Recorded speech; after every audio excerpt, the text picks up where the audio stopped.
इधर मुख्यमंत्री जी की जो भाषा बदली है,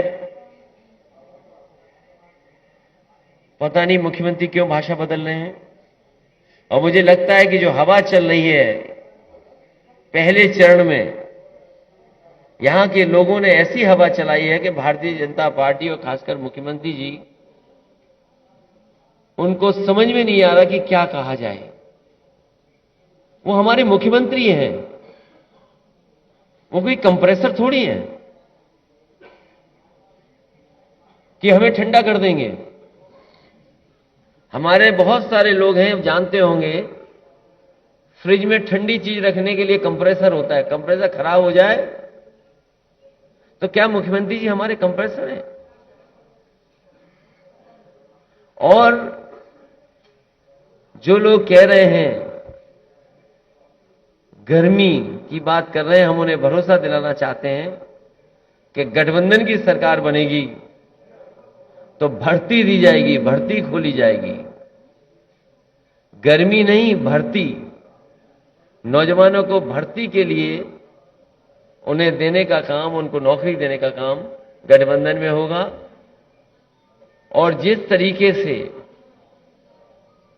सरकार ने नौकरियां छीनी हैं, रोजगार छीने हैं, इस बार हर यूथ अपने बूथ पर भारतीय जनता पार्टी को हराने का काम करेगा। कि बुलंदशहर की घटना आज पूरे उत्तर प्रदेश को चिंतित कर रही है और खासकर बेटियां, बहन ये सोच रही हैं कि लगातार सरकार ने ये कहा कि कोई भी बेटी अगर 12 बजे भी घूमना चाहेगी तो कहीं उसके साथ कोई घटना नहीं होगी। और सरकार के केवल मुख्यमंत्री नहीं बल्कि दिल्ली से गृह मंत्री से लेकर के जितने भी सरकार के लोग हैं, ये बताने में कहीं चूक नहीं कर रहे हैं कि कानून व्यवस्था आज उत्तर प्रदेश में सबसे आगे है। लेकिन लगातार जो घटनाएं हो रही हैं और आपके जिले में जो घटना हुई है वो हाथरस की घटना को याद दिलाता है। हाथरस की बहन के साथ जो हुआ, उसके परिवार के लोग चाहते थे कि अंतिम संस्कार उनकी मर्जी से हो जाए, लेकिन सरकार ने उसकी परवाह नहीं की। और वहीं बुलंदशहर में इतनी निंदनीय घटना हुई है, जघन्य अपराध हुआ है, अभी भी अपराधी घूम रहे हैं। अभी भी सरकार उस परिवार की मदद के लिए आगे नहीं आई है। दोषी कब पकड़े जाएंगे? हम यहां बैठे हमारे गठबंधन की तरफ से यही कहेंगे सरकार को कि दोषी जल्दी से जल्दी पकड़ें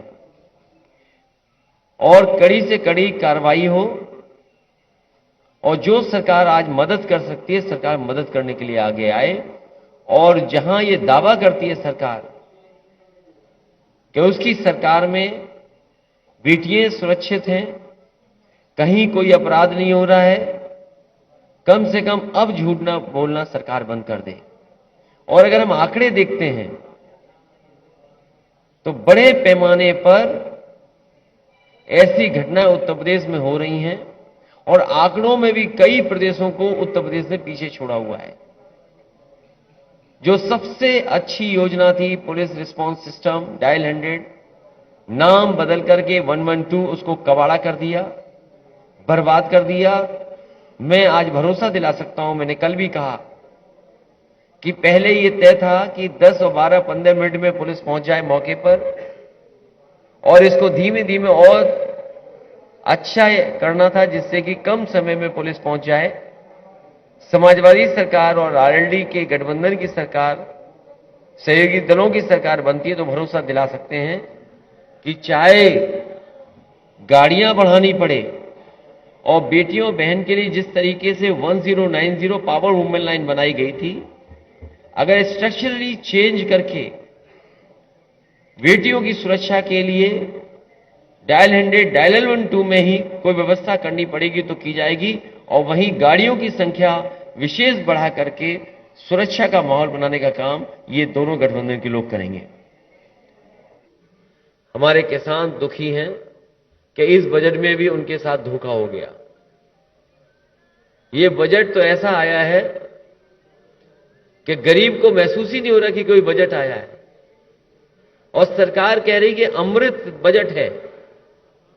अगर ये अमृत बजट है तो इससे पहले क्या सब जहर वाले बजट थे? अगर ये अमृत बजट है भारतीय जनता पार्टी का, तो पिछले जितने भी बजट थे वो जहर वाले बजट थे क्या? और सुना है कि डायमंड सस्ता हो जाएगा। तो देखो गरीबों का कितना ख्याल रखा है इन्होंने। भारतीय जनता पार्टी कहती है इस बजट के बाद डायमंड सस्ता हो जाएगा। तो सोचो गरीब का कितना ख्याल रखा गया है। और जूते चप्पल सस्ते होने जा रहे हैं। ये देखो सरकार कितना ख्याल रख रही है। अपनी गलत नीतियों के कारण बड़े बड़े कारखाने बेच करके, बड़े बड़े उद्योग बेच करके, कोविड के समय न मदद कर करके सभी उद्योग कारखानों को चौपट कर दिया। तो लोग और नौजवानों के खासकर जूते चप्पल ही तो घिस रहे हैं अपने भाग्य को बनाने के लिए। ये सरकार किसानों की सरकार नहीं है। जहां आय दोगुनी की बात की, आज कमाई आधी हो गई है और लगातार सरकार ने महंगाई बढ़ाई है। डीजल पेट्रोल की कीमत कहां पहुंच गई, और किसान को जब सबसे ज्यादा जरूरत खाद की थी तो खाद नहीं दे पाई, किसी फसल की कीमत नहीं दे पाई सरकार।